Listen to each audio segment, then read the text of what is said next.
Hello friends, welcome back to the channel. നമ്മൾ ഇന്ന് നോക്കാൻ പോകുന്നത് ബംഗാളി ഭാഷയിൽ 2014 പുറത്തിറങ്ങിയ വിൻഡോ കണക്ഷൻ എന്ന സിനിമയെ കുറിച്ചിട്ടാണ്. ഈ സിനിമയുടെ ഇതിവൃത്തം എന്താണെന്ന് വെച്ചാൽ, ഒരു കൗമാരക്കാരനായ പയ്യനുണ്ട്. അവന്റെ വീടിന്റെ എതിർവശത്തുള്ള വീട്ടിലേക്ക് ഒരു പെൺകുട്ടി താമസിക്കാൻ വരുന്നു. അവന് ആ പെൺകുട്ടിയോട് ഒരുതരം ഒബ്സഷൻ തോന്നുന്നുണ്ട്. ഈ ഒബ്സഷൻ കാരണം ആ പെൺകുട്ടിക്ക് എങ്ങനെയുള്ള പ്രശ്നങ്ങളാണ് നേരിടേണ്ടി വരുന്നത് എന്നതാണ് ഈ സിനിമ പറയുന്നത്. ഈ സിനിമ ഉറപ്പായിട്ട് നിങ്ങൾക്ക് എല്ലാവർക്കും ഇഷ്ടപ്പെടും. സോ സിനിമയിലേക്ക് കടക്കുന്നതിന് മുമ്പ് ചാനൽ ഇതുവരെ സബ്സ്ക്രൈബ് ചെയ്യാതെയാണ് നിങ്ങൾ വീഡിയോ കാണുന്നതെങ്കിൽ ചാനൽ ഒന്ന് സബ്സ്ക്രൈബ് ചെയ്ത് തൊട്ടടുത്തുള്ള ബെല്ലൈക്കൺ ഒന്ന് അമർത്തിയാൽ ഞങ്ങൾ അപ്ലോഡ് ചെയ്യുന്ന പുതിയ വീഡിയോസ് നിങ്ങൾക്കരികിലേക്ക് ഉടൻ തന്നെ എത്തുന്നതായിരിക്കും. മാത്രമല്ല, വീഡിയോ ഇഷ്ടപ്പെട്ടാൽ ലൈക്ക് ചെയ്യാനും കൂടി മറക്കണ്ട കേട്ടോ. സോ അധികം വൈകാതെ തന്നെ നമുക്ക് സിനിമയിലേക്ക് കടക്കാം. സിനിമയുടെ തുടക്കത്തിൽ തന്നെ രാഹുൽ എന്ന പേരുള്ള 19 വയസ്സുള്ള ഒരു പയ്യനെയാണ് കാണിക്കുന്നത്. അവൻ ആശുപത്രിയിലാണ്. ഉണർന്ന ഉടൻ അവൻ ഉറക്കം നിലവിളിക്കാൻ തുടങ്ങി. എല്ലാവരും അവിടേക്ക് ഓടി വരുന്നുണ്ട്. അവനെ ശാന്തനാക്കാൻ വേണ്ടി അവർ ഒരു ഇഞ്ചക്ഷൻ നൽകുന്നു. ഇഞ്ചക്ഷന്റെ ഫലമായി അവൻ പതിയെ മയക്കത്തിലേക്ക് വഴുതി വീഴുന്നു. ഇവിടെ നിന്നാണ് അവന്റെ കഥ എന്താണെന്ന് നമുക്ക് കാണിച്ചു തരാൻ തുടങ്ങുന്നത്. വിൻഡോ കണക്ഷൻ എന്ന സിനിമയുടെ പേരെഴുതി കാണിക്കുന്നു. രാഹുലിന് ഇപ്പോൾ 18 വയസ്സായിരിക്കുന്നു. കോളേജിൽ 1ാം വർഷം ചേർന്നിരിക്കുകയാണ്. അവന്റെ മാതാപിതാക്കൾ എപ്പോഴും ബിസിനസിന്റെ ആവശ്യങ്ങൾക്കായി വിദേശത്തായിരിക്കും. അവനെ ശരിയായി ശ്രദ്ധിക്കാറില്ല. മാതാപിതാക്കൾ കൂടെ ഇല്ലാത്തതിനാൽ അവനും ദുഃഖമുണ്ട്. അതുപോലെ അവന്റെ മാതാപിതാക്കൾ പരസ്പരം എപ്പോഴും വഴക്കിട്ടുകൊണ്ടേയിരിക്കും. കാറിൽ പോകുമ്പോൾ പോലും അവർ വഴക്കിടുകയാണ്. അവൻ ആ വഴക്കൊന്നും ശ്രദ്ധിക്കാത്ത മട്ടിലിരുന്നു. അവർ രണ്ടുപേരും വിദേശത്തേക്ക് പോകാനായി എയർപോർട്ടിൽ വന്നിരിക്കുകയാണ്. നീ ശ്രദ്ധിക്കണം, സുരക്ഷിതനായിരിക്കണം എന്നൊക്കെ അവർ പറയുന്നുണ്ട്. ശരിയെന്ന് അവൻ തലയാട്ടുന്നു. അവനെ നോക്കാനായി മുത്തശ്ശൻ മാത്രമാണ് വീട്ടിലുള്ളത്. മുത്തശ്ശനെ ബുദ്ധിമുട്ടിക്കരുത് എന്ന് പറഞ്ഞ് അവർ പോകുന്നു. അവന് പരിചയമുള്ള ഒരു ചേട്ടനെ അവൻ ഫോൺ ചെയ്യാണ്. ഈ ചേട്ടൻ ഒരു കേബിൾ ഓപ്പറേറ്ററാണ്. അദ്ദേഹത്തിന്റെ കയ്യിൽ ധാരാളം അഡൾട്ട് സിനിമകളുടെ CD-കൾ ഉണ്ടാവും. CD എടുത്ത് വീട്ടിലേക്ക് വാ, നമുക്ക് കാണാം എന്ന് രാഹുൽ പറയുന്നുണ്ട്. മുത്തശ്ശൻ മാത്രമല്ലേ വീട്ടിലുള്ളൂ, ഞങ്ങൾ വരാം എന്ന് ആ ചേട്ടനും പറയുന്നു. രാഹുൽ വീട്ടിലെത്തുന്നുണ്ട്. എന്റെ ഹിയറിംഗ് എയ്ഡ് കാണുന്നില്ല, നീ എവിടെയെങ്കിലും കണ്ടോ എന്ന് മുത്തശ്ശൻ ചോദിക്കുന്നുണ്ട്. ഇല്ല, കണ്ടില്ല എന്ന് പറഞ്ഞ് അവൻ മുറിയിലേക്ക് പോകുന്നു. മുത്തശ്ശൻ TV കാണുന്നതിൽ മുഴുകിയിരിക്കുകയാണ്. അപ്പോൾ ആ ചേട്ടൻ 2-3 പേരുമായി അവിടേക്ക് വരുന്നുണ്ട്. മുത്തശ്ശൻ കാണാതെ അവർ പതുക്കെ രാഹുലിന്റെ മുറിയിലേക്ക് വരുന്നു. അവർ കൊണ്ടുവന്ന കാസറ്റുകൾ DVD-യിലിട്ട് സിനിമ കാണാൻ തുടങ്ങി. സിനിമ കണ്ടുകൊണ്ടിരിക്കുമ്പോൾ അവർ അതിലെ സ്ത്രീയെയും പുരുഷനെയും കുറിച്ച് മോശമായ കമന്റുകൾ പറയാൻ തുടങ്ങി. ഇത് കേട്ട് രാഹുലിന് ദേഷ്യം വരുന്നുണ്ട്. അവൻ പെട്ടെന്ന് ലൈറ്റ് ഓൺ ചെയ്തു. എന്തിനാണ് ലൈറ്റ് ഓൺ ആക്കിയത് എന്നവർ ചോദിക്കുന്നുണ്ട്. ആദ്യം നിങ്ങൾ ഇവിടുന്ന് പോ എന്നവൻ പറയുന്നുണ്ട്. ഞങ്ങൾ എന്ത് തെറ്റാ പറഞ്ഞത്, എന്തിനാ പോവാൻ പറയുന്നത് എന്നൊക്കെ അവർ ചോദിക്കുന്നുണ്ട്. പോവാൻ പറഞ്ഞാൽ പോകണം, എനിക്ക് ക്ഷീണമുണ്ട്, പോ എന്ന് പറഞ്ഞ് അവൻ ദേഷ്യപ്പെടുന്നു. ഇത് കാരണം അവരെല്ലാവരും അവിടെ നിന്ന് പോകുന്നു. നമ്മൾ അങ്ങനെ എന്തു പറഞ്ഞു, ഒരു സാധാരണ കമന്റല്ല അടിച്ചത്, അതിനെന്തിനാ അവൻ പോവാൻ പറഞ്ഞത് എന്നൊക്കെ ആ ചേട്ടനും കൂട്ടുകാരും ചിന്തിക്കുന്നുണ്ട്. രാഹുൽ സ്കൂളിൽ പഠിക്കുമ്പോൾ നടന്ന ഒരു സംഭവം ഓർക്കുകയാണ്. കുറച്ച് പെൺകുട്ടികൾ രാഹുലിനെ വളഞ്ഞ് കളിയാക്കുകയാണ്. അവൻ അക്കാര്യത്തിൽ വേസ്റ്റ് ആണെന്ന് പറഞ്ഞ് കളിയാക്കുന്നു. എല്ലാവരും കളിയാക്കുന്നത് കാരണം അവൻ എന്ത് ചെയ്യണം എന്നറിയാതെ ഭയന്ന് അവിടെ നിന്ന് ഓടിപ്പോയിരുന്നു. ഇപ്പോൾ അവന്റെ മനസ്സിൽ അതാണ് ഓടിക്കൊണ്ടിരിക്കുന്നത്. അവൻ പെട്ടെന്ന് ഉറക്കത്തിൽ നിന്ന് ഞെട്ടി ഉണരുന്നു. അവർ സംസാരിച്ചപ്പോൾ പഴയ കാര്യങ്ങൾ ഓർമ്മ വന്നതുകൊണ്ടാണ് രാഹുൽ ദേഷ്യപ്പെട്ട് അവരെ പറഞ്ഞയച്ചത്. മുത്തശ്ശൻ അവന്റെ മുറിയിൽ വന്ന് ഹിയറിംഗ് എയ്ഡ് തിരയുകയാണ്. അതിവിടെ ഇല്ല, നിങ്ങൾ പോ എന്ന് അവൻ പറയുന്നുണ്ട്. എന്നിട്ടും മുത്തശ്ശൻ തെരച്ചിൽ തുടരുന്നു. അങ്ങനെ തിരയുമ്പോഴാണ് അവൻ കഞ്ചാവ് പോലുള്ള വസ്തുക്കൾ സൂക്ഷിച്ചിരിക്കുന്നത് കാണുന്നത്. എന്നു മുതലാണ് നിനക്ക് ഈ ശീലങ്ങളൊക്കെ തുടങ്ങിയത് എന്ന് മുത്തശ്ശൻ ദേഷ്യപ്പെടുന്നു. നിങ്ങൾ വിചാരിക്കുന്ന പോലെ ഒന്നുമില്ല, ഇതെന്റെ കൂട്ടുകാരൻ്റെതാണ് എന്നൊക്കെ പറഞ്ഞ് അവൻ ഒഴിഞ്ഞു മാറുന്നു. നിങ്ങൾ ആദ്യം പോവെന്ന് പറഞ്ഞ് മുത്തശ്ശനെ പറഞ്ഞയക്കാൻ നോക്കുന്നു. മുത്തശ്ശൻ അവിടെയുള്ള TV ഓൺ ചെയ്യുന്നുണ്ട്. അവസാനം അവർ കണ്ട വീഡിയോ ആണ് അതിൽ പ്ലേ ആവുന്നത്. ഇത് കണ്ട് അവൻ ഞെട്ടിപ്പോകുന്നു. എന്തിനാ ഇപ്പൊ TV ഓൺ ചെയ്തത്, നിങ്ങളുടെ മുറിയിലേക്ക് പോയെന്ന് അവൻ പറയുന്നുണ്ട്. നിന്റെ സ്വഭാവം ശരിയല്ല, നിന്റെ അച്ഛനും അമ്മയും വരട്ടെ, ഞാൻ അവരോട് പറയും എന്ന് പറഞ്ഞ് മുത്തശ്ശൻ പോകുന്നു. മുറിയിൽ കുറെ മദ്യക്കുപ്പികളും ഉണ്ടായിരുന്നു. മുത്തശ്ശൻ കാണാതിരിക്കാൻ അവൻ അതെല്ലാം ഒരിടത്ത് ഒളിപ്പിച്ചു വെക്കുന്നു. അപ്പോഴാണ് വേലക്കാരി മുറി വൃത്തിയാക്കാനായി വരുന്നത്. അവർ കുനിഞ്ഞു വൃത്തിയാക്കുമ്പോൾ അവരുടെ ക്ലീവേജ് കാണുന്നുണ്ടായിരുന്നു. രാഹുൽ അവരെ തന്നെ തുറച്ചു നോക്കിക്കൊണ്ടിരുന്നു. അവൻ അങ്ങനെ നോക്കുന്നത് അവർ ശ്രദ്ധിക്കുന്നില്ല. സാധാരണ പോലെ ജോലി ചെയ്യുന്നു. അപ്പോൾ അവർ മദ്യക്കുപ്പികൾ കണ്ടെത്തുന്നു. മോനെ, ഈ ശീലമൊന്നും നല്ലതല്ല എന്നവർ അവനോട് പറയുന്നുണ്ട്. തുറച്ചു നോക്കിക്കൊണ്ടിരിക്കുന്നവൻ പെട്ടെന്ന് നോട്ടം മാറ്റുന്നു. ഇവിടെ നിന്നാൽ പ്രശ്നമാവുമെന്ന് കരുതി അവൻ വേഗം ബാത്റൂമിലേക്ക് പോയി മുഖം കഴുകുന്നു. അങ്ങനെ മുഖം കഴുകുമ്പോഴാണ് ജനലിലൂടെ അവൻ ഒരു കാര്യം ശ്രദ്ധിക്കുന്നത്. അവന്റെ എതിർവശത്തെ ഫ്ലാറ്റിൽ ആരും താമസിക്കുന്നുണ്ടായിരുന്നില്ല.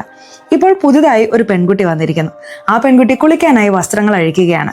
അവൻ അവിടെ നിന്ന് അവളെ തുറച്ചു നോക്കിക്കൊണ്ടിരിക്കുന്നു. അവൾ കുളിക്കാനായി ബാത്റൂമിലേക്ക് പോകുന്നുണ്ട്. അവന്റെ മുറിയിൽ നിന്ന് അവളുടെ ബാത്റൂം കാണാൻ സാധിക്കുമെന്ന് തോന്നുന്നു. സിനിമയിൽ അങ്ങനെയാണ് കാണിക്കുന്നത്. അവൻ ഒരു ക്യാമറയുമായി മുറിയിലെ ജനലിന്റെ അരികിൽ വരുന്നു. അവൾ കുളിക്കുന്നത് ഇവിടെ നിന്ന് അവൻ റെക്കോർഡ് ചെയ്യാൻ തുടങ്ങി. മുത്തശ്ശൻ എന്റെ ഹിയറിംഗ് എയ്ഡ് കണ്ടോ എന്ന് ചോദിക്കുന്നുണ്ടെങ്കിലും അവൻ അതൊന്നും ശ്രദ്ധിക്കാതെ വീഡിയോ എടുക്കുന്നതിൽ മുഴുകിയിരുന്നു. അവൾ ഇതൊന്നും ശ്രദ്ധിക്കുന്നില്ല. കുറച്ചു കഴിഞ്ഞ് അവൾ കുളി കഴിഞ്ഞ് പോകുന്നുണ്ട്. ഈ പെൺകുട്ടിയാണ് സിനിമയിലെ നായിക. അവളുടെ പേര് ഷോഹിനി. ഷോഹിനി തനിച്ചല്ല, ഒരു സുഹൃത്തിന്റെ ഒപ്പമാണ് ആ വീട്ടിൽ വന്നിരിക്കുന്നത്. വീട് നല്ല ഭംഗിയുണ്ടല്ലേ എന്നൊക്കെ അവർ സംസാരിക്കുന്നുണ്ട്. രാഹുൽ താനെടുത്ത വീഡിയോ പ്ലേ ചെയ്ത് നോക്കുകയാണ്. അവൻ സൂം ചെയ്താണ് വീഡിയോ എടുത്തതെങ്കിലും കാണുന്ന വീഡിയോയ്ക്ക് നല്ല വ്യക്തതയുണ്ടായിരുന്നു. അതെങ്ങനെയാണെന്ന് അറിയില്ല. ഇനി എങ്ങനെയെങ്കിലും ആ ചേട്ടനെ സമാധാനിപ്പിക്കാമെന്ന് കരുതി അവൻ ഫോൺ ചെയ്ത് സംസാരിക്കാൻ തുടങ്ങി. വീട്ടിൽ നിന്ന് ഇറക്കി വിട്ടതുകൊണ്ട് ആ ചേട്ടൻ അല്പം ദേഷ്യത്തിലായിരുന്നു. നാളെ ഈ ചേട്ടന്റെ സഹായം വേണ്ടി വരുമെന്ന് കരുതി രാഹുൽ സംസാരിച്ച് സമാധാനിപ്പിക്കുന്നു. വിദേശത്തുള്ള എന്റെ സുഹൃത്ത് കുറെ പുതിയ കാസ്റ്റുകൾ കൊണ്ടുവന്നിട്ടുണ്ട്, അതെല്ലാം നിങ്ങൾക്ക് തരാം എന്ന് പറയുന്നുണ്ട്. ഇത് കേട്ട് ചേട്ടന്റെ ദേഷ്യം മാറുന്നു. ശരിയടാ, എപ്പോഴാണ് തരുന്നത് എന്ന് ചോദിക്കുന്നുണ്ട്. നിങ്ങൾ എനിക്ക് വേണ്ടി ചില കാര്യങ്ങൾ ചെയ്യണം, ഞാൻ ഉറപ്പായിട്ടും തരാം എന്ന് അവൻ പറയുന്നുണ്ട്.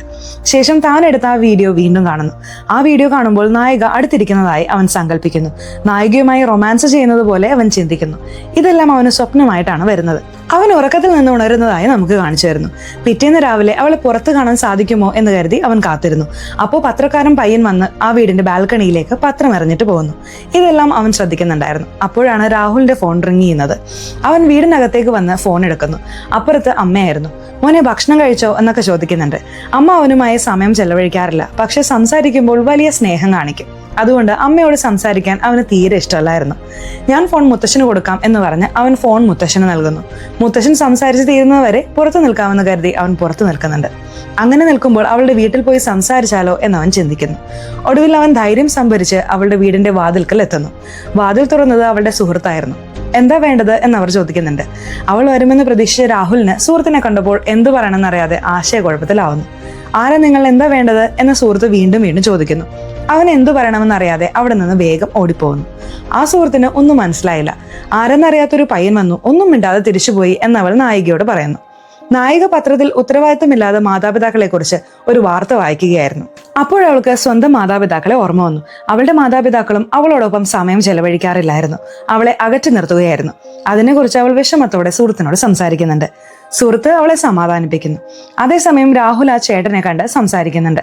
എതിർവശത്തെ വീട്ടിൽ ഒരു പെൺകുട്ടി വന്നിട്ടുണ്ട്, ആ പെൺകുട്ടിയുടെ മുഴുവൻ വിവരങ്ങളും വേണം, നിങ്ങളത് സംഘടിപ്പിച്ച് തരണം എന്ന് പറയുന്നു. അത്രയേ ഉള്ളൂ, ഞാൻ നോക്കിക്കൊള്ളാം എന്ന് ചേട്ടൻ പറയുന്നു. നായികയുടെ വീട്ടിൽ ജോലിക്ക് വരുന്ന ആ സ്ത്രീ ആ ചേട്ടന് പരിചയമുണ്ടായിരുന്നു. അയാൾ ആ സ്ത്രീക്ക് 500 രൂപ നൽകി ആ പെൺകുട്ടിയെക്കുറിച്ചുള്ള എല്ലാ വിവരങ്ങളും വേണം എന്നാവശ്യപ്പെട്ടു. അവരെല്ലാ വിവരങ്ങളും ആ പെൺകുട്ടിയുടെ ഫോൺ നമ്പർ നൽകി. അയാൾ അതെല്ലാം രാഹുലിന് കൈമാറി. അടുത്തതായി നായികയുടെ ജോലിയെക്കുറിച്ചിട്ടാണ് കാണിക്കുന്നത്. അവൾ ഒരു ഓഫീസിൽ ഉയർന്ന പദവിയിലാണ്. ഒരാളുമായി ജോലി സംബന്ധമായി സംസാരിച്ചുകൊണ്ടിരിക്കുകയാണ്. എന്നാൽ അയാളുടെ ശ്രദ്ധ മറ്റെവിടെയോ ആയിരുന്നു. എന്തു പറ്റി എന്നവൾ ചോദിക്കുന്നുണ്ട്. ഒന്നുമില്ല മാഡം, ചെറിയ കുടുംബ പ്രശ്നം, അതുകൊണ്ടാണ് എന്നയാൾ പറയുന്നു. ശരി, നമുക്ക് ജോലിയെക്കുറിച്ച് പിന്നെ സംസാരിക്കാം, നിങ്ങൾ പൊക്കോ എന്ന് പറഞ്ഞ് അവൾ അയാളെ പറഞ്ഞയക്കുന്നു. അപ്പോഴാണ് അവൾക്ക് ഒരു ഫോൺ കോൾ വരുന്നത്. ആരാണ് എന്നവൾ ചോദിച്ചുകൊണ്ടിരുന്നു. അപ്പുറത്ത് രാഹുലായിരുന്നു. അവനൊരു വാക്കുപോലും മിണ്ടാതെ കോൾ കട്ട് ചെയ്തു. അവൾ തിരിച്ചു വിളിക്കാതിരിക്കാൻ അവൻ വേഗം സിം ഊരി മാറ്റി. പിറ്റേന്ന് രാവിലെ പത്രക്കാരൻ പത്രം എറിഞ്ഞിട്ട് പോകുന്നു. പെട്ടെന്ന് രാഹുൽ ഒരു കാര്യം ചിന്തിക്കുന്നുണ്ട്. അവളുടെ വീടിന്റെ ബാൽക്കണിയിൽ പോകണമെന്ന് അവന് തോന്നി. അവൻ ബാൽക്കണിയിലൂടെ മുറിയിലേക്ക് കയറി. ആ പത്രം അവരുടെ വാതിൽക്കൽ വെച്ചിട്ട് അവൻ പോകുന്നു. നായിക സാധാരണ പോലെ വാതിൽ തുറന്ന് പുറത്തു വരുമ്പോൾ കാലിൽ പത്രം തട്ടുന്നു. പത്രം എന്താ ഇവിടെ കിടക്കുന്നത് എന്ന് ചിന്തിച്ച് അതെടുത്ത് അകത്തേക്ക് പോകുന്നു. കുറച്ചകലെ മാറി നിന്ന് നായിക വന്നു പോകുന്നത് അവൻ കാണുന്നുണ്ടായിരുന്നു.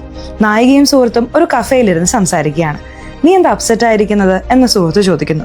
കുറച്ചു നാളായി ആരോ എന്നെ പിന്തുടരുന്നത് പോലെ തോന്നുന്നു എന്ന് നായിക പറയുന്നു. ആരായിരിക്കും എന്ന് സുഹൃത്ത് ചോദിക്കുന്നുണ്ട്.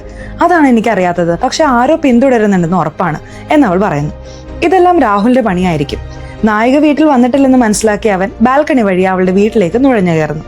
അവളുടെ വസ്ത്രങ്ങൾ അവിടെ അലക്ഷ്യമായി കിടപ്പുണ്ടായിരുന്നു. അവൻ അതെല്ലാം എടുത്തു നോക്കുന്നുണ്ട്. അപ്പോഴേക്കും ആരോ വീട്ടിലേക്ക് വരുന്നത് പോലെ തോന്നി. അവൻ വേഗം പോയി ഒളിക്കുന്നുണ്ട്. നായികയാണ് വന്നത്. വന്ന ഉടനെ തന്നെ സാരി മാറ്റാനായി തുടങ്ങുന്നു. അപ്പോൾ ആരോ നോക്കുന്നത് പോലെ തോന്നി. അവൾ പെട്ടെന്ന് തിരിഞ്ഞു നോക്കി. അവിടെ ആരും ഇല്ലായിരുന്നു. അവൾ വീണ്ടും സാരി അഴിക്കാൻ തുടങ്ങി. രാഹുൽ ഒരു സ്ക്രീനിന്റെ പിന്നിൽ ഒളിച്ചിരുന്ന് ഇതെല്ലാം കാണുകയായിരുന്നു. അവൾ കുളിക്കാനായി ബാത്റൂമിലേക്ക് പോയപ്പോൾ അവൻ വേഗം ആ മുറിയിൽ നിന്ന് ഓടിപ്പോകുന്നു. അവൻ മുറിയിലെത്തി ആ വീഡിയോ വീണ്ടും കാണുന്നുണ്ട്. പിറ്റേന്ന് രാവിലെ നായിക പുറത്തു വന്നപ്പോൾ പത്രം വാതിൽക്കൽ കിടക്കുന്നു. ഇവനെന്താ വാതിൽക്കൽ ഇട്ടിട്ട് പോകുന്നത് എന്നവൾ ചിന്തിക്കുന്നുണ്ട്.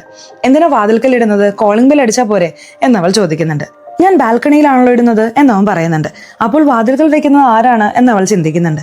അവൾ രാവിലെ ഓഫീസിലേക്ക് പോകാൻ ഒരുങ്ങുന്നു. അവളെ പിന്തുടർന്ന് ഓഫീസ് കണ്ടെത്താമെന്ന് കരുതി രാഹുലും പിന്നാലെ പോകുന്നുണ്ട്. എന്നാൽ അവൾ ഒരു ടാക്സി പിടിച്ച് അവിടെ നിന്ന് പോകുന്നു. നായിക ജോലി ചെയ്തുകൊണ്ടിരിക്കുമ്പോൾ സാധാരണ പോലെ ജനൽ തുറന്നു നോക്കുന്നുണ്ട്. അപ്പോൾ അവിടെ ആ പയ്യൻ നിൽക്കുന്നുണ്ടായിരുന്നു. അവൻ ഓഫീസ് കണ്ടുപിടിച്ച് അവിടെ എത്തിയിരുന്നു. അവൾ കണ്ടെന്ന് മനസ്സിലായപ്പോൾ അവൻ വേറെ എവിടെയോ നോക്കുന്നതായി നടിച്ചു. എന്നാൽ അവൾക്ക് അവൻ തന്നെ പിന്തുടരുകയാണെന്ന് ഏകദേശം മനസ്സിലായി. രാവിലത്തെ സമയത്ത് നായിക വീട്ടിലില്ലെന്ന് തോന്നിയപ്പോൾ അവൻ വീണ്ടും മതിൽ ചാടി അവളുടെ വീട്ടിലേക്ക് കയറുന്നു. അവൾ അവസാനം ഊരിയിട്ട വസ്ത്രങ്ങൾ അവൻ തൊട്ടു നോക്കുന്നു. അവളുടെ ലിപ്സ്റ്റിക് അവിടെ ഉണ്ടായിരുന്നു. അതെല്ലാം തുറന്നു നോക്കുന്നു. അപ്പോഴാണ് കണ്ണാടിയിൽ അവൾ പിന്നിൽ നിന്ന് നോക്കുന്നത് അവൻ കാണുന്നത്. അവൾ കണ്ടെന്ന് മനസ്സിലായതും അവൻ ഞെട്ടിപ്പോയി. അവൻ വേഗം ബാൽക്കണിയിലേക്ക് ഓടി. അവിടെ നിന്ന് താഴേക്ക് ഇറങ്ങി രക്ഷപ്പെടാൻ ശ്രമിച്ചു. എന്നാൽ തിടുക്കത്തിൽ അവൻ ഇറങ്ങാൻ കഴിഞ്ഞില്ല. അവൻ അവിടെ കുടുങ്ങിപ്പോയി. ഇത് കണ്ട അവൾ അവന്റെ കയ്യിൽ പിടിച്ച് മുകളിലേക്ക് വലിച്ചു. മുകളിലേക്ക് വന്ന അവൻ അവളുടെ ദേഹത്തേക്ക് വീണു. അവൻ ഇപ്പോഴും ഭയക്കുന്നുണ്ടായിരുന്നു. അവിടെ നിന്ന് പോകണമെന്ന് കരുതി അവൻ വേഗം പടിയിറങ്ങി ഓടിപ്പോയി. അവൾ വലിച്ചപ്പോൾ നായികയുടെ മുകളിലായിരുന്നല്ലോ അവൻ വീണത്. വീട്ടിലെത്തിയ അവൻ ആ സംഭവം ഓർത്ത് സന്തോഷിക്കുന്നുണ്ട്. നായിക ഈ വിഷയങ്ങളെല്ലാം അവളുടെ സുഹൃത്തിനോട് പറയുന്നു. ഇത് കേട്ട് സുഹൃത്ത് ഞെട്ടിപ്പോയി. അവൻ കള്ളനെ പോലെ വീട്ടിൽ കയറിയെന്നോ? നീ പോലീസിൽ പരാതി നൽകുന്നതാണ് നല്ലത് എന്ന് സുഹൃത്ത് പറയുന്നു. പോലീസിലോ എന്ന് ചോദിച്ച് നായിക ചിരിക്കുന്നു. അവനെ കാണാൻ വളരെ നിഷ്കളങ്കനായി തോന്നി എന്നൊക്കെ അവൾ പറയുന്നുണ്ട്. അവൾ സംസാരിച്ചുകൊണ്ടിരിക്കുമ്പോൾ ഒരു ഫോൺ കോൾ വരുന്നുണ്ട്. അവൾ ആ കോൾ അറ്റൻഡ് ചെയ്ത് ആരാണ് എന്ന് ചോദിക്കുന്നു. അപ്പുറത്ത് രാഹുലായിരുന്നു. അവളുടെ ശബ്ദം കേൾക്കാൻ വേണ്ടിയാണ് അവൻ വിളിച്ചത്. അവളുടെ സംസാരം കേട്ട ഉടനെ അവൻ സിം ഊരി മാറ്റി. രാഹുലിന്റെ പരിചയക്കാരനായ ചേട്ടൻ അവിടേക്ക് വരുന്നുണ്ട്.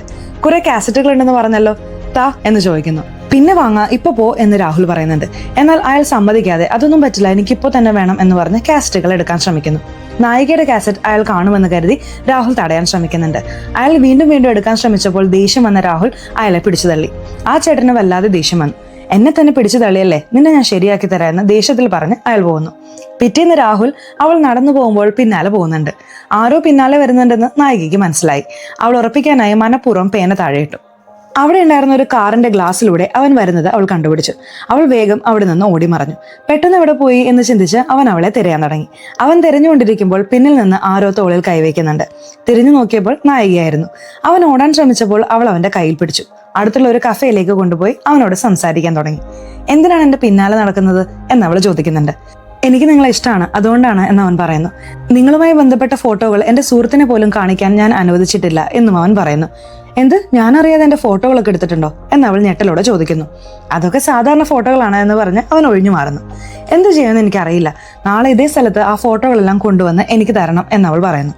ശരിയെന്ന് അവൻ തലയാട്ടുന്നുണ്ട്. പിറ്റേന്ന് അവൻ അവളെ കാണാനായി അതേ സ്ഥലത്ത് വരുന്നു. എന്നാൽ ഫോട്ടോകളൊന്നും കൊണ്ടുവന്നിട്ടില്ല. എന്താ കൊണ്ടുവരാഞ്ഞത് എന്ന് അവൾ ചോദിക്കുന്നുണ്ട്. എല്ലാം സിസ്റ്റത്തിലായിരുന്നു, സിസ്റ്റം കറക്റ്റ് ആയിപ്പോയി, അതുകൊണ്ട് എല്ലാ ഫോട്ടോകളും നഷ്ടപ്പെട്ടു എന്നവൻ പറയുന്നു. ഇതെല്ലാം അവൻ ഭയന്നുകൊണ്ടാണ് പറയുന്നത്. അവൻ വല്ലാതെ ഭയക്കുന്നത് കണ്ട് ഭയപ്പെടേണ്ട, സാധാരണ പോലെ ഇരിക്കെ എന്ന് പറഞ്ഞ് അവൾ അവന്റെ തലയിൽ തലോടുന്നു. നിന്റെ മാതാപിതാക്കളെ കുറിച്ച് പറ എന്നവൾ ചോദിക്കുന്നു. അവർ എപ്പോഴും ജോലി തിരക്കിലായിരിക്കും, എന്നോടൊപ്പം സമയം ചെലവഴിക്കാറേയില്ല, എനിക്കധികം കൂട്ടുകാരുമില്ല, വീട്ടിൽ തനിച്ചായിരിക്കും എന്നൊക്കെ അവൻ വിഷമത്തോടെ പറയുന്നു. നായികയുടെ മാതാപിതാക്കളും ഏകദേശം ഇതുപോലെ തന്നെയായിരുന്നു. അതുകൊണ്ട് അവന്റെ വിഷമം അവൾക്ക് മനസ്സിലാക്കാൻ കഴിഞ്ഞു. നിനക്ക് കൂട്ടുകാരില്ലെന്നോർത്ത് വിഷമിക്കേണ്ട, ഞാൻ നിന്റെ സുഹൃത്തിനെ പോലെയാണ്, നമുക്കൊരുമിച്ച് എവിടെയെങ്കിലും പുറത്തു പോകാമെന്ന് അവൾ പറയുന്നുണ്ട്. രാഹുൽ അന്ന് ആ ചേട്ടനെ തള്ളിയിട്ടതിന് അദ്ദേഹത്തോട് മാപ്പ് ചോദിക്കുന്നുണ്ട്. ഒടുവിൽ ആ ചേട്ടനും ക്ഷമിക്കുന്നു. അതുപോലെ നായികയോട് സംസാരിച്ച കാര്യങ്ങളെക്കുറിച്ചും പറയുന്നുണ്ട്. ഞങ്ങൾ ഒരുമിച്ച് പുറത്തു പോകാൻ തീരുമാനിച്ചു, അതിനെക്കുറിച്ച് ഓർക്കുമ്പോൾ സന്തോഷമുണ്ട് എന്നവൻ പറയുന്നുണ്ട്. ആ പെൺകുട്ടിക്ക് നിന്നെ ഇഷ്ടമാണെന്ന് തോന്നുന്നു എന്ന് പറഞ്ഞ് ആ ചേട്ടൻ അവനെ സന്തോഷിപ്പിക്കുന്ന ചില കാര്യങ്ങൾ പറയുന്നു. അവൻ അതൊക്കെ ഓർത്ത് ചിന്തിക്കുന്നുണ്ട്. അവർ രണ്ടുപേരും മഴയത്ത് കുട പിടിച്ച് നടന്നു പോകുന്നു. വളരെ അടുത്താണ് അവർ നടക്കുന്നത്. ഒരു ഘട്ടത്തിൽ കയ്യിലുള്ള കൂടെ ദൂരെ എറിഞ്ഞ് അവർ സന്തോഷത്തോടെ കെട്ടിപ്പിടിക്കുന്നു. എങ്ങനെയൊക്കെ നടക്കുമെന്ന് ആ ചേട്ടൻ പറഞ്ഞതോർത്ത് അവൻ സന്തോഷിക്കുന്നുണ്ട്. അവൾ പുറത്തു പോകാമെന്ന് പറഞ്ഞ പോലെ അവർ ഒരുമിച്ച് പുറത്തു പോകുന്നു. അവർ സന്തോഷത്തോടെ ചുറ്റിക്കറങ്ങുന്നത് ഒരു പാട്ടായി നമുക്ക് കാണിച്ചു തരുന്നുണ്ട്. അവൻ അവളുടെ ജനന തീയതി നോക്കുന്നുണ്ട്. അവൾക്ക് 29 വയസ്സുണ്ടെന്ന് മനസ്സിലാവുന്നു. അവന് 18 വയസ്സേ ആയിട്ടുള്ളൂ. എന്നിരുന്നാലും അവൻ അവളെ വല്ലാതെ പ്രണയിക്കാൻ തുടങ്ങുന്നു. അവരൊരു മോളിൽ സംസാരിച്ചുകൊണ്ട് നടക്കുകയാണ്. ഇന്ന് രാത്രി നമുക്ക് പുറത്തുള്ള ഒരു ഹോട്ടലിൽ പോവാം എന്നവൻ പറയുന്നു. ഇന്ന് കുറച്ച് ബുദ്ധിമുട്ടാണ് എന്നവൾ പറയുന്നു. എനിക്ക് വേണ്ടി വരില്ലേ, പ്ലീസ് വാ എന്നൊക്കെ അവൻ പറയുന്നുണ്ട്. ശരി, നിനക്ക് വേണ്ടി വരാം എന്ന് പറഞ്ഞ് അവൾ അവന്റെ കവളിൽ തട്ടിയിട്ട് പോകുന്നു. അവൻ സന്തോഷിക്കുന്നുണ്ട്. യഥാർത്ഥത്തിൽ അന്ന് നായികയുടെ പിറന്നാളായിരുന്നു, അതുകൊണ്ടാണ് അവൻ വരാൻ പറഞ്ഞത്. അവൻ അവൾക്കായി സമ്മാനങ്ങളെല്ലാം വാങ്ങുന്നുണ്ട്. അപ്പോഴാണ് അമ്മയുടെ ഫോൺ കോൾ വരുന്നത്. അമ്മ ഭക്ഷണം കഴിച്ചോ, എന്ത് ചെയ്യുന്നു എന്നൊക്കെ ചോദിക്കുന്നുണ്ട്. അവൻ താല്പര്യമില്ലാതെ മറുപടി പറയുന്നു. 2-3 ദിവസത്തിനുള്ളിൽ ഞാനും അച്ഛനും തിരിച്ചു വരും എന്നമ്മ പറയുന്നു. അവർ വരുന്നോ എന്ന് ചിന്തിച്ച് അവൻ ചെറുതായി ഞെട്ടുന്നു. കാരണം അവർ വന്നാൽ അവന് സ്വതന്ത്രമായി ഒന്നും ചെയ്യാൻ കഴിയില്ല. അവൻ ഹോട്ടലിലേക്ക് പോകുന്നുണ്ട്. നായിക ഇതുവരെ വന്നിട്ടില്ല. ആ ഹോട്ടലിൽ മുഴുവൻ കമിതാക്കളായിരുന്നു. അവൻ അവരെ എല്ലാവരെയും നോക്കിക്കൊണ്ടിരിക്കുകയാണ്. അപ്പോൾ നായിക വരുന്നുണ്ട്. ഒരു സാരി ധരിച്ചാണ് അവൾ വന്നിരിക്കുന്നത്. വളരെ സുന്ദരിയായിരിക്കുന്നു എന്നവൻ പറയുന്നുണ്ട്. ഹാപ്പി ബർത്ത്ഡേ എന്നും പറയുന്നു. ഇന്നെന്റെ ബർത്ത്ഡേ ആണെന്ന് നിനക്കറിയാമോ എന്ന് അവൾ ചോദിക്കുന്നു. അതറിയാതെ എങ്ങനെ എന്നവൻ മറുപടി പറയുന്നുണ്ട്. അവർ അവിടെ ഇരുന്ന് സംസാരിക്കുന്നുണ്ട്. അവൻ സമയം നോക്കി കയ്യിലുള്ള പ്രസന്റ് കൊടുത്ത് പ്രപ്പോസ് ചെയ്യണമെന്ന് ചിന്തിച്ചിരിക്കുന്നു. എന്നാൽ അപ്പോൾ അവിടേക്ക് മറ്റൊരാൾ വരുന്നുണ്ട്. ഇതാരാണ് എന്ന് രാഹുലിന് മനസ്സിലാവാതെ നോക്കുന്നു. ഇതാണ് എന്റെ കാമുകൻ, ഞാനാണ് വരാൻ പറഞ്ഞത് എന്ന് നായിക പറയുന്നു. നായിക കാമുകനുമായി വളരെ അടുത്ത് സംസാരിക്കുന്നു. ഇതെല്ലാം കാണുന്ന രാഹുലിന് വല്ലാത്ത ദേഷ്യം വരുന്നുണ്ട്. അവൾ അടുത്തിടപഴകിയത് വെച്ച് അവൾ തന്നെ പ്രണയിക്കുന്നുണ്ടെന്ന് അവൻ തെറ്റിദ്ധരിച്ചിരുന്നു. അപ്പോൾ നീ എന്നെ പ്രണയിച്ചില്ലേ എന്ന് ചിന്തിച്ച് അവൻ ദേഷ്യപ്പെടുന്നു. പാർട്ടി തീരുന്നതിന് മുമ്പേ അവൻ അവിടെ നിന്ന് ഇറങ്ങിപ്പോകുന്നു. ഇത് വാങ്ങാതെയാണോ പോകുന്നത് എന്ന് പറഞ്ഞ് ഹോട്ടലിലെ ജീവനക്കാരൻ ആ സമ്മാനം അവന് നൽകുന്നു. അവൻ മഴ നനഞ്ഞ് നടന്നു പോവാണ്. ദേഷ്യത്തിൽ കയ്യിലുണ്ടായിരുന്ന ആ വസ്തു അവൻ താഴെയിട്ട് പൊട്ടിക്കുന്നു. ഞാൻ വിടില്ല, അവൾ എനിക്ക് മാത്രമുള്ളതാണ് എന്നൊക്കെ പറഞ്ഞ് അവൻ അലറുന്നുണ്ട്.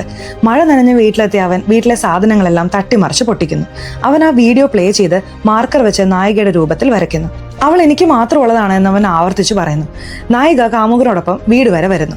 കാമുകൻ യാത്ര പറഞ്ഞ് പോകുന്നുണ്ട്. അവൻ എന്തിനാ പെട്ടെന്ന് പോയത് എന്ന് ചിന്തിച്ച് അവന്റെ വീടിനെ നോക്കിക്കൊണ്ട് അവൾ അകത്തേക്ക് പോകുന്നു. അവൾ അവനെ വിളിക്കാൻ ശ്രമിക്കുന്നുണ്ട്, പക്ഷെ അവൻ ഫോൺ എടുക്കുന്നില്ല. രാഹുൽ അപ്സെറ്റ് ആയിരുന്നു. എങ്കിലും അവളുടെ വീട്ടിൽ പോയി സംസാരിക്കാമെന്ന് കരുതി അവൻ അവളുടെ വീട്ടിലേക്ക് വരുന്നു. നീയല്ലേ വരാൻ പറഞ്ഞത്, എന്നിട്ട് പാതി വഴിയിൽ വെച്ച് പോന്നാൽ എന്താ അർത്ഥം എന്നവൾ ചോദിക്കുന്നുണ്ട്. സോറി, പെട്ടെന്നൊരു അത്യാവശ്യം വന്നു, അതുകൊണ്ടാണ് എന്നവൻ പറയുന്നുണ്ട്. ഇരിക്കും, ഞാൻ കാപ്പിയിട്ട് കൊണ്ടുവരാം എന്ന് പറഞ്ഞ് അവൾ കാപ്പിയിട്ട് കൊണ്ടുവന്ന് നൽകുന്നു. അതോടൊപ്പം കാമുകനെ കുറിച്ച് പല കാര്യങ്ങളും അവൾ പറയാൻ തുടങ്ങുന്നു. കാമുകനെ എപ്പോ കണ്ടു, എങ്ങനെ പ്രണയത്തിലായി, എങ്ങനെ ഒരുമിച്ച് ജീവിക്കാൻ തീരുമാനിച്ചു എന്നൊക്കെ അവനോട് പറയുന്നുണ്ട്. ഇതെല്ലാം കേൾക്കുന്ന രാഹുലിന് വല്ലാതെ ദേഷ്യമായിരുന്നു. അവൾ കൊടുത്ത കപ്പ് താഴെയിട്ട് പൊട്ടിക്കാനുള്ള ദേഷ്യമുണ്ടായിരുന്നു അവന്. കാമുകൻ തന്റെ ജോലി സ്ഥലത്തേക്ക് വരുമ്പോൾ ആരോ നോക്കുന്നത് പോലെ തോന്നി. തിരിഞ്ഞു നോക്കിയപ്പോൾ അവിടെ ആരുമില്ലായിരുന്നു. തന്റെ തോന്നലായിരിക്കുമെന്ന് കരുതി അയാൾ നടന്നു പോവാണ്. അപ്പോൾ ഒരു കാറിന്റെ പിന്നിൽ ഒളിച്ചിരുന്ന രാഹുൽ പുറത്തേക്ക് വന്ന് നോക്കുന്നു. ആരോ കോളിംഗ് ബെൽ അടിക്കുന്നു.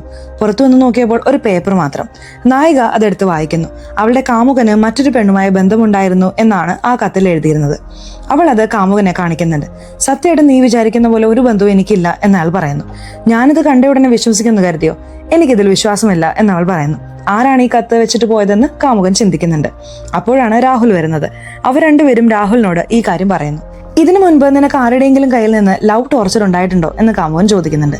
അങ്ങനെയൊന്നും പറയാൻ കഴിയില്ല എന്ന് നായിക പറയുന്നു. താൻ പിടിക്കപ്പെടുമോ എന്ന് രാഹുൽ ഭയക്കുന്നുണ്ട്. അവർ രണ്ടുപേരും സിനിമയ്ക്ക് പോകാൻ പദ്ധതിയിടുന്നു. നീ വരുന്നോ എന്ന് രാഹുലിനോട് ചോദിക്കുന്നുണ്ട്. എനിക്ക് ജോലിയുണ്ട്, ഞാൻ വരുന്നില്ല എന്ന് രാഹുൽ പറയുന്നു. കാമുകൻ അവളെ കൂട്ടിക്കൊണ്ടു പോകാൻ വരാമെന്ന് പറഞ്ഞിരുന്നു. അതുകൊണ്ട് നായിക ഒരുങ്ങിയിരിക്കുകയാണ്. കാമുകൻ വരുമ്പോൾ ആക്രമിക്കണമെന്ന് രാഹുൽ ചിന്തിക്കുന്നു. അവൻ തന്റെ ബാഗിൽ നിന്ന് കോമ്പസ് എടുക്കുന്നുണ്ട്. അയാൾ വന്നാൽ എറിയാനായി അവൻ തയ്യാറായി നിൽക്കുകയാണ്. അവൻ എറിയുന്നു, പക്ഷെ അത് അയാളുടെ ദേഹത്ത് കൊള്ളാതെ മാറിപ്പോവാണ്. മിസ്സായല്ലോ എന്ന് രാഹുൽ ദേഷ്യപ്പെടുന്നു. കാമുകനും നായികയും ഒരുമിച്ച് പോവാണ്. രാഹുൽ ആ കാമുകനെ കുറിച്ച് മുഴുവനായി അറിയണമെന്ന് തീരുമാനിക്കുന്നു. അയാൾ എവിടെ പോകുന്നു, വരുന്നു എന്നെല്ലാം അവൻ പിന്തുടർന്ന് മനസ്സിലാക്കുന്നു. അവൻ നടന്നു പോകുമ്പോൾ കുട്ടികൾ ഗോലി കളിക്കുന്നത് അവൻ കാണുന്നുണ്ട്.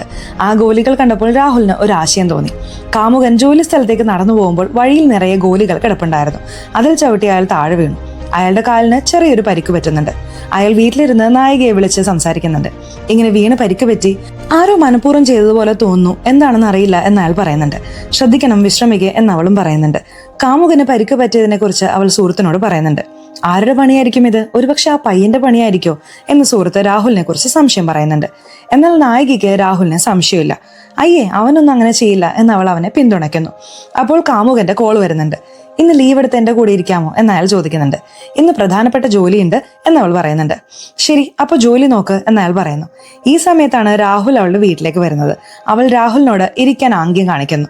അവർ ഫോണിൽ സംസാരിച്ചത് രാഹുൽ ശ്രദ്ധിച്ചിരുന്നു.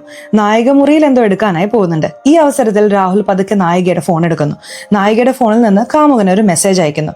ഇവിടേക്ക് വാ എന്നായിരുന്നു മെസ്സേജ്. അയാൾ തിരിച്ച് റിപ്ലൈ ചെയ്യാതിരിക്കാനായി അവൻ ഫോൺ സ്വിച്ച് ഓഫ് ചെയ്യുന്നു. തിരിച്ചു വന്ന നായിക ഇതൊന്നും അറിയുന്നില്ല. രാഹുൽ, എനിക്ക് ജോലിക്ക് സമയമായി, വാ പോകാം എന്നവൾ പറയുന്നുണ്ട്. ശരിയെന്ന് പറഞ്ഞ് അവൻ അവളോടൊപ്പം പുറത്തേക്ക് പോകുന്നു. കാമുകൻ അവളിൽ നിന്ന് വന്ന മെസ്സേജ് കാണുന്നു. അവൾ എന്തിനാ അവിടേക്ക് വരാൻ പറഞ്ഞത് എന്ന് അയാൾ ചിന്തിക്കുന്നുണ്ട്. ഫോൺ ചെയ്ത് നോക്കിയപ്പോൾ സ്വിച്ച് ഓഫ് ആയിരുന്നു. ശരി, വീട്ടിൽ പോയി നോക്കാം എന്ന് കരുതി അയാൾ അവളുടെ വീട്ടിലേക്ക് വരുന്നു. അവൾ വീട്ടിലില്ലെന്ന് മനസ്സിലാക്കിയപ്പോൾ അവൾ പറഞ്ഞ സ്ഥലത്തേക്ക് പോകാൻ അയാൾ തീരുമാനിക്കുന്നു. അപ്പോഴാണ് രാഹുലിന്റെ മാതാപിതാക്കൾ വീട്ടിലേക്ക് വരുന്നത്. അവരെ കൂട്ടിക്കൊണ്ടുവരാൻ അവൻ എയർപോർട്ടിൽ പോലും പോയില്ലെന്ന് അവർ മുത്തശ്ശനോട് പറയുന്നു. അവൻ വല്ലാതെ മാറിപ്പോയി എന്ന് പറഞ്ഞ് അവൻ ചെയ്യുന്ന കാര്യങ്ങളെല്ലാം മുത്തശ്ശൻ പറയുന്നുണ്ട്. നായിക ജോലി കഴിഞ്ഞ് വീട്ടിലെത്തുന്നു. ഞാൻ നിന്നെ വിളിച്ചു, നീ ഫോൺ എടുത്തില്ലല്ലോ എന്ന് സുഹൃത്ത് പറയുന്നുണ്ട്. അവൾ ഫോൺ നോക്കുമ്പോൾ സ്വിച്ച് ഓഫ് ആണെന്ന് മനസ്സിലാവുന്നു. ഫോൺ ഓൺ ചെയ്ത് നോക്കുമ്പോൾ നിർമ്മാണം നടക്കുന്ന ഒരു കെട്ടിടത്തിലേക്ക് വരാനായിരുന്നു മെസ്സേജ്. കാമുകൻ ആ സ്ഥലത്തെത്തുന്നു. നീ എവിടെയുണ്ടോ എന്ന് നായികയുടെ പേര് വിളിച്ച് അയാൾ ചോദിക്കുന്നുണ്ട്. അങ്ങനെ ചോദിച്ചുകൊണ്ടിരിക്കുമ്പോൾ ഒരു ഫോൺ കോൾ വരുന്നുണ്ട്. നായികയായിരുന്നു വിളിച്ചത്. അയാൾ സംസാരിക്കാനായി വരുമ്പോൾ ആരോ തലക്കടിക്കുന്നു. പിന്നിലുണ്ടായിരുന്ന രാഹുലായിരുന്നു അടിച്ചത്. ഫോൺ താഴെ വീണു. രാഹുൽ ആ ഫോൺ എടുത്ത് ദൂരെ എറിഞ്ഞു. മറുവശത്ത് നായികയെ കാണിക്കുന്നുണ്ട്. അവൾ രണ്ടാമതും വിളിച്ചപ്പോൾ സ്വിച്ച് ഓഫ് എന്ന് പറയുന്നുണ്ട്. ആദ്യം കോൾ പോയി, ഇപ്പോൾ സ്വിച്ച് ഓഫ്. എനിക്കെന്തോ പേടിയാവുന്നതെന്ന് അവൾ സുഹൃത്തിനോട് പറയുന്നു. സുഹൃത്തിന്റെ ഒരു ബന്ധു പോലീസിലായിരുന്നു. അവൾ അയാളെ വിളിച്ച് നമ്പർ ട്രേസ് ചെയ്യാൻ പറയുന്നു. ലൊക്കേഷൻ കണ്ടെത്തിയ ശേഷം ഞാൻ അങ്ങോട്ട് വരട്ടെ എന്ന് അയാൾ ചോദിക്കുന്നുണ്ട്. വേണ്ട ചേട്ടാ, എന്തെങ്കിലും പ്രശ്നം ഉണ്ടെങ്കിൽ വിളിക്കാം, ഞങ്ങൾ പോയി നോക്കട്ടെ എന്ന് പറഞ്ഞ് അവർ പോകുന്നുണ്ട്. നിന്റെ കാമുകൻ എവിടെയാണെന്ന് മനസ്സിലായി, വാ പോവാ എന്ന് പറഞ്ഞ് അവരങ്ങോട്ട് പോകുന്നു. അവിടെ രാഹുൽ കാമുകനെ വലിച്ചുകൊണ്ട് പോവുകയായിരുന്നു. അപ്പോൾ ഒരു കാറ് വരുന്ന ശബ്ദം കേട്ട് അവൻ പോയി ഒളിക്കുന്നുണ്ട്. അവർ രണ്ടുപേരും കാമുകനെ തെരഞ്ഞു വരുന്നു. അയാൾ പരിക്കേറ്റ് നിലത്ത് കിടക്കുകയായിരുന്നു. അവർ അയാളെ വേഗം ആശുപത്രിയിലേക്ക് കൊണ്ടുപോകുന്നുണ്ട്. അവൻ രക്ഷപ്പെട്ടല്ലോ എന്ന് രാഹുൽ ദേഷ്യപ്പെടുന്നു. ആരോ പിന്നിൽ നിന്ന് അടിച്ചു. നീ വരാൻ പറഞ്ഞുകൊണ്ടാണ് ഞാൻ ഇവിടേക്ക് വന്നത് എന്ന് കാമുകൻ പറയുന്നു. ഞാനോ? ഞാനൊന്നും വരാൻ പറഞ്ഞില്ലല്ലോ എന്ന് അവൾ പറയുന്നുണ്ട്. ഈ സമയത്താണ് മെസ്സേജ് വന്നത് എന്ന് കാമുകൻ പറയുന്നു. ആ സമയം നായികയുടെ അടുത്ത് രാഹുൽ മാത്രമാണ് ഉണ്ടായിരുന്നത്. ഒരുപക്ഷെ അവൻ ചെയ്തായിരിക്കോ എന്ന് നായികയ്ക്ക് രാഹുലിന് സംശയം തോന്നി തുടങ്ങുന്നു. രാഹുൽ വൈകിയാണ് വീട്ടിലെത്തുന്നത്. ഞങ്ങളെ കൂട്ടിക്കൊണ്ടുവരാൻ പോലും നീ വന്നില്ലല്ലോ, എന്താണ് ഇങ്ങനെ എന്ന് അച്ഛൻ ദേഷ്യപ്പെടുന്നു. സോറി, മറന്നുപോയി എന്ന് പറഞ്ഞ് അവൻ മുറിയിലേക്ക് നടക്കുന്നു.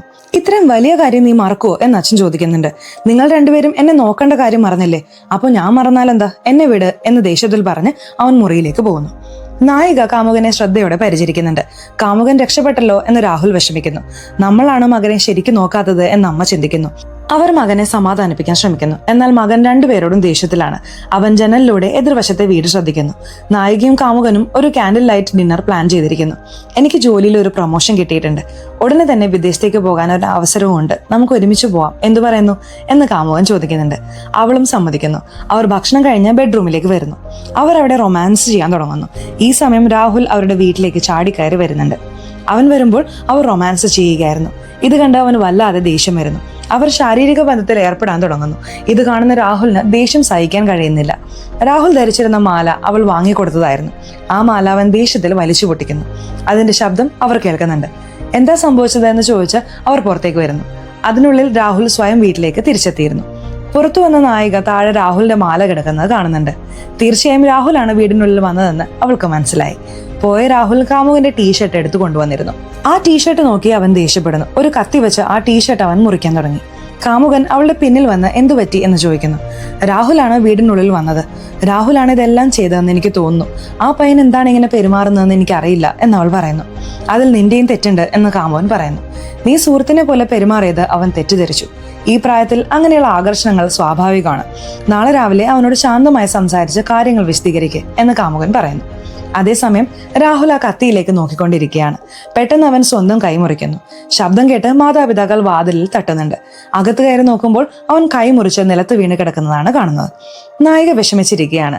കാമുകൻ പറഞ്ഞത് ശരിയാണെന്നും തന്റെ ഭാഗത്തും തെറ്റുണ്ടെന്നും നാളെ അവനോട് സംസാരിക്കാമെന്നും അവൾ ചിന്തിക്കുന്നു. അപ്പോഴാണ് ഒരു ആംബുലൻസിന്റെ ശബ്ദം കേൾക്കുന്നത്. പുറത്തു വന്ന് നോക്കുമ്പോൾ രാഹുലിനെ കൊണ്ടുപോകുന്നതാണ് അവർ കാണുന്നത്. അവർ രാഹുലിന്റെ വീട്ടിലേക്ക് വരുന്നുണ്ട്. എന്തു പറ്റിയെന്ന് മുത്തശ്ശനോട് ചോദിക്കുന്നു. മുത്തശ്ശൻ മുറി കാണിച്ചു കൊടുക്കുന്നു. അവൾ മുറിയിൽ പോയി നോക്കുന്നുണ്ട്. അവിടെ രാഹുലിന്റെ രക്തം തളം കെട്ടി കിടക്കുന്നു. അവൾ ദുഃഖത്തോടെ അത് നോക്കി നിൽക്കുകയാണ്. അവൾ കട്ടിലിരിക്കുമ്പോൾ റിമോട്ട് തട്ടി TV ഓട്ടോമാറ്റിക്കായി ഓണാവുന്നു. അവൻ പകർത്തിയ അവളുടെ ആ വീഡിയോ ആണ് അതിൽ പ്ലേ ആവുന്നത്. രാഹുൽ എത്രത്തോളം അവളോടൊരു ഭ്രാന്തമായ അവസ്ഥയിലായിരുന്നു എന്ന് അപ്പോഴാണ് അവൾക്ക് മനസ്സിലാവുന്നത്.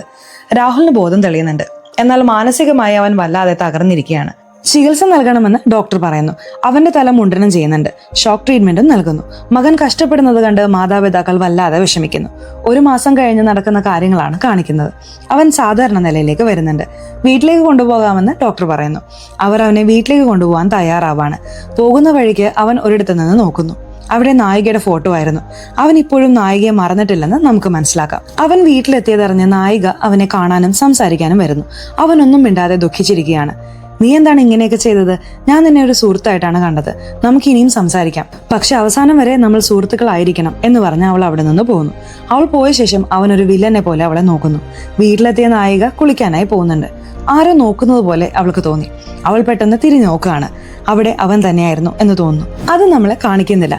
അവൾ ഞെട്ടലോടെ പ്രതികരിക്കുന്ന ഒരു സീൻ കാണിച്ച് സിനിമ അവസാനിപ്പിക്കുന്നു. സിനിമ എങ്ങനെയുണ്ടായി? ഇഷ്ടപ്പെട്ടോ? സിനിമയെക്കുറിച്ചിട്ടുള്ള നിങ്ങളുടെ അഭിപ്രായങ്ങൾ തീർച്ചയായിട്ടും കമന്റ് ബോക്സിൽ രേഖപ്പെടുത്തണേ. അതുപോലെ ചാനൽ ഇതുവരെ സബ്സ്ക്രൈബ് ചെയ്തിട്ടില്ലെങ്കിൽ ചാനൽ ഒന്ന് സബ്സ്ക്രൈബ് ചെയ്യണേ. വീഡിയോ ഇഷ്ടപ്പെട്ടാൽ ലൈക്കും ചെയ്യണേ. സോ ഇനി അടുത്തൊരു വീഡിയോയുമായി വരുന്നത് വരെ ബൈ.